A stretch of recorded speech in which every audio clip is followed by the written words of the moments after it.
ओम नमः शिवाय। नमस्कार दोस्तों, स्वागत है आप सभी का हमारे चैनल भक्ति ज्ञान में। दोस्तों, आज मैं आपको शिव महापुराण की कथा सुना रहा हूँ। आप सभी भक्तजन इस कथा को श्रद्धा पूर्वक मन लगाकर सुने। भगवान शिव जी आप सभी की मनोकामना पूर्ण करेंगे और आप सभी के कष्टों को हर लेंगे। ब्रह्मा जी ने कहा, हे नारद, 18वें द्वापर युग में रतंजय ने व्यास जी का जन्म लिया और वेद के विवाह कर प्राणों को प्रकट किया। उस समय शिव जी ने हिमालय के शिखंड नामक एक शिखर पर, जिसे सिद्ध क्षेत्र भी कहा जाता है, अवतार लिया। उस समय उनका नाम शिखंडी था। उनके वाचस्रव, रचिक, सावास्य तथा रजनीश्वर नामक 4 शिष्य हुए। तब उन्होंने अपने शिष्यों को योगाभ्यास का उपदेश करके व्यास जी के मत का प्रचार कराया तथा संसार में प्राणों की महिमा बढ़ाई। हे नारद, 19वें द्वापर युग में भारद्वाज ने व्यास जी का जन्म लिया और वेद के 4 विभाग कर प्राणों को प्रकट किया। उस समय शिवजी ने हिमालय पर्वत पर जटामाली नामक अवतार लिया तथा अपने 4 शिष्यों के द्वारा व्यास जी के मनोरथों को पूर्ण किया। उस समय उनके शिष्यों के नाम रण्य, कौशल्य, लोकाक्षी तथा युद्ध थे। शिवजी ने उन्हें योगाभ्यास का उपदेश करके संसार में प्राणों के मत को स्थापित किया। हे नारद, 20वें द्वापर युग में गौतम ने व्यास जी का जन्म लिया तथा वेद के विवाह करके प्राणों को बनाया। उस समय शिवजी ने हिमालय पर्वत के पीछे अट्टहास नामक स्थान पर इसी अर्थात अट्टहास नाम से ही अवतार ग्रहण किया। उनके शिष्यों के नाम श्रीमंत, बरबरी, बुद्धि, रेगबंधु तथा किष्किंधर थे। उन्होंने अपने इन शिष्यों की सहायता से पौराणिक मत का प्रचार किया तथा व्यास जी की मनोकामना पूर्ण की। हे नारद, 21वें द्वापर युग में व्यास जी ने वेद के विवाह कर प्राणों को बनाया। तदुपरांत शिव जी का स्मरण कर उसने अपने मत का प्रचार करने के लिए सहायता की मांग की। उस समय शिव जी ने दारुक नामक अवतार लेकर व्यास का मनोरथ सिद्ध किया। जिस वन में उनका जन्म हुआ था, वह वन संसार में दारुक वन के नाम से प्रसिद्ध हुआ है। उनके प्लक्ष, दालमयायन, केतुभानु तथा गौतम नामक 4 शिष्य हुए। उनकी सहायता से शिवजी ने संसार में व्यास के मत का प्रचार किया। हे नारद, 22वें द्वापर युग में सुषमालय मुनि ने व्यास जी का जन्म लिया और शिव जी का ध्यान धरकर वेद के 4 विवाह किए तथा पुराणों की रचना की। परंतु जब उन्हें अपने कार्य में सफलता नहीं मिली तथा भगवान आशुतोष से सहायता की याचना की, उस समय शिवजी ने लांगली नाम से काशी में अवतार लिया। उनके भल्लनी, मधुपंग, श्वेत तथा गुप्तकांत नामक 4 शिष्य हुए तथा उन्होंने इन शिष्यों की सहायता से संसार में व्यास जी के मत को प्रसिद्ध किया। हे नारद, 23वें द्वापर युग में तृणबिंदु ने व्यास जी का जन्म लिया और उन्होंने वेद के विभाग करके पुराणों की रचना की। अपने मत को सिद्ध होते ना देखकर जब उन्होंने शिवजी से सहायता मांगी तो शिवजी ने कालिंज नामक पर्वत पर महाकाय सुत श्वेत नामक अवतार लिया। उस समय उनके शिष्यों के औषधि औषधि, बृहदक्ष, देवल तथा कव्य थे। शिव जी ने इन शिष्यों की सहायता से व्यास जी के मत को प्रसिद्ध किया।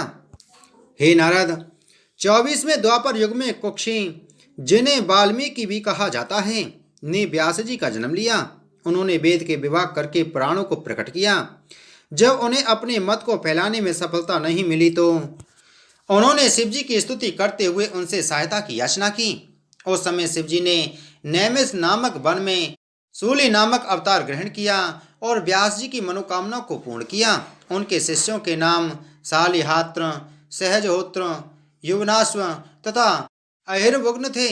इन्हीं व्यास जी ने श्री रामचंद्र जी के लीला चरित्रों का भी वर्णन किया है। हे नारद, 25वें द्वापर युग में बृहस्पति ने व्यास जी का जन्म लिया और शिव जी का तप करके उनसे अपने मत का प्रचार करने की सहायता करने की प्रार्थना की। उन्होंने वेद के विभाग करके प्राणों को बनाया था, परंतु जब उनके मत को संसारी लोगों ने स्वीकार नहीं किया तो वे अत्यंत निराश हुए।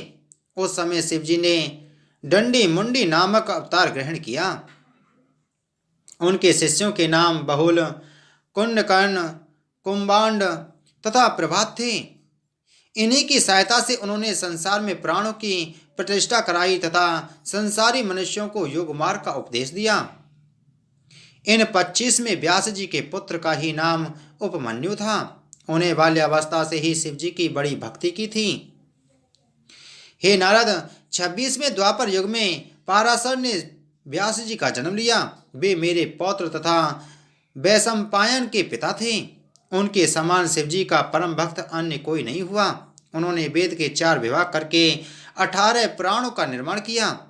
जब उनके मत का प्रचार संसार में नहीं हुआ तब उन्होंने भगवान सदाशिव से सहायता की याचना की। उस समय शिव जी ने दयालु होकर उनकी मनोकामना पूर्ण करने हेतु सहिष्णु नाम से अवतार लिया और बद्रनाथ नामक नगर में प्रतिष्ठित हुए। उनके शिष्यों के नाम आलोक, विद्युत, संबल तथा अश्वलायन थे। इन सब शिष्यों ने शिव जी की आज्ञा से व्यास जी की सहायता की और उनके मत को संसार में प्रचलित किया। हे नारद, 27वें द्वापर युग में ज्ञान कर्ण ने व्यास जी का जन्म लिया तथा वेद के विभाग करके पुराणों की रचना की। फिर अपने मत को प्रचलित होते हुए न देखकर उन्होंने शिव जी की स्तुति की। उस समय शिव जी ने प्रवास क्षेत्र में सौम्य कर्ण नाम से अवतार लिया। उनके शिष्यों के नाम अक्षपाद, सुमुनि कुमार, उलूक तथा वत्स थे। सौम्य कर्ण रूपी शिव जी के अवतार ने योग शास्त्र को प्रकट कर पुराण के मत को प्रचित किया तथा अद्वैत धर्म को दृढ़ किया। जब व्यास जी ने यह देखा कि अब कोई भी मनुष्य उनके मत का विरोधी नहीं है तो उन्होंने अत्यंत प्रसन्न होकर शिव जी की स्तुति की। तदुपरांत संसार भर में व्यास जी और उनके शिष्यों का यश फैल गया। हे नारद, इस प्रकार द्वापर युग में जो शिव जी के 27 अवतार हुए उसका वर्णन मैंने तुमसे किया। अब तुम उस अवतार के बारे में सुनो जिसे शिव जी ने कलयुग के प्रारंभ में लिया था। हे पुत्र, शिव जी के इन अवतारों की कथाओं को जो मनुष्य मन लगाकर सुनता अथवा दूसरों को सुनाता है वह दोनों लोकों में सब प्रकार का आनंद प्राप्त करता है। ब्रह्मा जी ने कहा, हे नारद, 28वें द्वापर युग में देवताओं द्वारा प्रार्थना किए जाने पर विष्णु जी ने व्यास का अवतार लिया तथा वेद के विभाग कर पुराणों को प्रकट किया। परंतु जब उनका मत प्रसिद्ध न हुआ तब उन्होंने शिव जी की स्तुति करते हुए यह मांग की कि हे प्रभु, आप मुझे इस कार्य में सहायता प्रदान करें तथा मेरे मत का प्रचार करने में सहायक हों। उस समय शिव जी ने व्यास जी की प्रार्थना पर अवतार लिया और उनके मत का प्रचार करने में सहायक बने। इस वृतांत को सुनकर नारद जी बोले, हे पिता, मेरी यह इच्छा है कि आप इस कथा को विस्तार पूर्वक सुनाएं। ब्रह्मा जी बोले, अच्छा, मैं इसे विस्तार पूर्वक कहता हूँ। इस वृतांत में शिव जी एवं विष्णु जी के लीला चरित्रों का वर्णन है। हे नारद, पूर्व काल में जब देवासुर संग्राम हुआ था उस समय बहुत से दैत्य मारे गए थे। अवसर पाकर वे सब दैत्य पुनः पृथ्वी पर उत्पन्न हुए और कुसंगति में पड़कर कुमार्ग पर चलने लगे। वे विपरीत बातें करते हुए अपने अहंकार में भरकर अनेक प्रकार के कर्म करने लगे। वे इस प्रकार इंद्रियों के वशीभूत हुए कि उनमें भी परस्पर शत्रुता फैल गई। उस समय देवताओं ने संसार में अनाचार बढ़ता हुआ देखकर विष्णु जी की सेवा में पहुंचे, अपने दुख का वर्णन किया तथा उनसे वह कष्ट दूर करने की प्रार्थना की। उस समय भगवान विष्णु ने उनकी प्रार्थना को स्वीकार करते हुए पराशर के पुत्र के रूप में पृथ्वी पर जन्म लिया। संसार में वे कृष्ण द्वैपायन के नाम से प्रसिद्ध हुए। उनकी माता का नाम सत्यवती था। हे नारद, उन कृष्ण द्वैपायन व्यास रूप विष्णु जी ने वेद के 4 विभाग करके उनकी शाखाओं को फैलाया तथा पुराणों का निर्माण किया, परंतु संसार में उनका प्रचार किसी भी प्रकार न हो सका। यह देखकर व्यास जी सब देवताओं तथा ऋषि मुनियों सहित कमलापति विष्णु जी की शरण में गए और उनसे प्रार्थना करते हुए कहने लगे, हे प्रभु, मेरे पुराणों का संसार में कुछ भी आदर नहीं हो रहा है, अस्तु आप मेरे मत का प्रचार करने में सहायक हों। उस समय विष्णु जी ने उन्हें सांत्वना देते हुए इस प्रकार कहा, हे व्यास जी तथा ऋषि मुनियों, तुम निश्चिंत होकर अपने घर जाओ। हम पृथ्वी पर कृष्ण रूप में अवतार लेकर तुम्हारे दुख को दूर करेंगे। भगवान विष्णु के ऐसे वचन सुनकर सब लोग अपने अपने घर लौट आए। तदुपरांत विष्णु जी ने यदुवंशी वसुदेव के घर कृष्ण रूप में अवतार लिया। उनका स्मरण करने मात्र से ही मनुष्यों के संपूर्ण पाप नष्ट हो जाते हैं। हे नारद, वसुदेव की दूसरी पत्नी रोहिणी के गर्भ से शेष जी ने बलभद्र के रूप में अवतार लिया। सब देवता तथा मुनि आदि उन बलभद्र जी की सेवा करते हैं।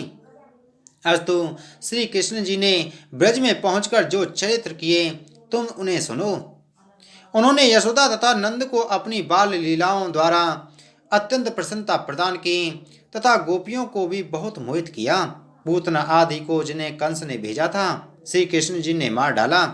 बड़े बड़े योगियों को अपनी तपस्या द्वारा जो फल प्राप्त नहीं होता, उन्हें ब्रजवासियों ने सहज ही पा लिया।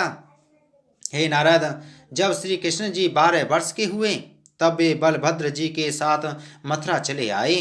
उन्होंने वहां कंस को उसके सभी साथियों सहित मारकर नष्ट कर दिया तथा यदुवंशियों को बहुत सुख पहुंचाया।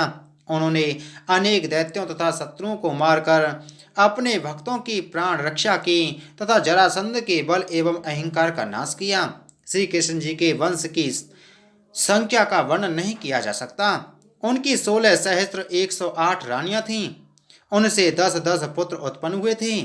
इस प्रकार श्री कृष्ण जी ने गृहस्थाश्रम के महत्व का प्रतिपादन किया था।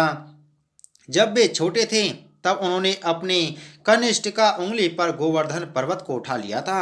हे नारद, महाभारत के युद्ध में उन्होंने अनेक प्रकार से पृथ्वी का भार उतारा। जब उन्होंने यदुवंशियों में अभिमान बढ़ता हुआ देखा तब ब्राह्मण से शाप दिलवाकर उन्हें भी नष्ट करा दिया। इस प्रकार अपने लोक में जाने से पूर्व वे अपने कुल का नाश करा गए। उन्होंने अपने मित्र उद्धव को अद्वैत ज्ञान का उपदेश किया तथा उन्हें बद्री वन में भेजकर मुक्त कर दिया। जिस व्याध ने उनके पांव में बाण मारा था उसको निर्वाण पद दिया तथा अपने सारथी दारुक को मुक्ति देकर वे अपने लोक को चले गए। हे नारद, श्री कृष्ण जी का चरित्र हमने तुम्हें संक्षेप में सुनाया है। इसके सुनने तथा सुनाने से मुक्ति प्राप्त होती है। हे नारद, इस प्रकार श्री कृष्ण जी ने पृथ्वी पर धर्म को फिर स्थित किया, परंतु उससे व्यास जी को विशेष प्रसन्नता न हुई, क्योंकि संसार में उनका निवृत्ति मार्ग प्रसिद्ध नहीं हुआ था। अतः उन्हें दिन रात यही सोच बना रहता था कि किसी प्रकार हमारा मत संसार में फैले। अपनी मनोविलासा की पूर्ति के हेतु एक दिन उन्होंने भगवान सदाशिव का ध्यान किया तथा उनसे यह प्रार्थना की कि हे कृपा सिंधु, मैंने वेद के आशय को प्राणों में प्रकट किया है, परंतु कलयुग के प्रभाव के कारण उन्हें कोई नहीं मानता। अस्तु, मेरी यह प्रार्थना है कि आप स्वयं अवतार लेकर मेरे मत की वृद्धि करें तथा निवृत्ति मार्ग को दृढ़ बनाएं। हे नारद, व्यास जी की यह प्रार्थना सुनकर शिव जी ने ब्रह्मचारी का स्वरूप धारण किया। तदुपरांत उन्होंने अपनी योग माया द्वारा संपूर्ण संसार को मोहित कर लिया।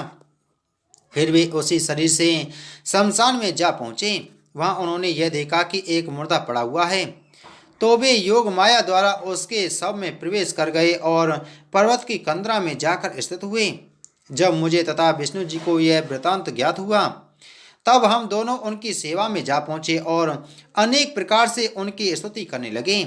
भगवान सदाशिव के उस अवतार का नाम लाकुलिश था।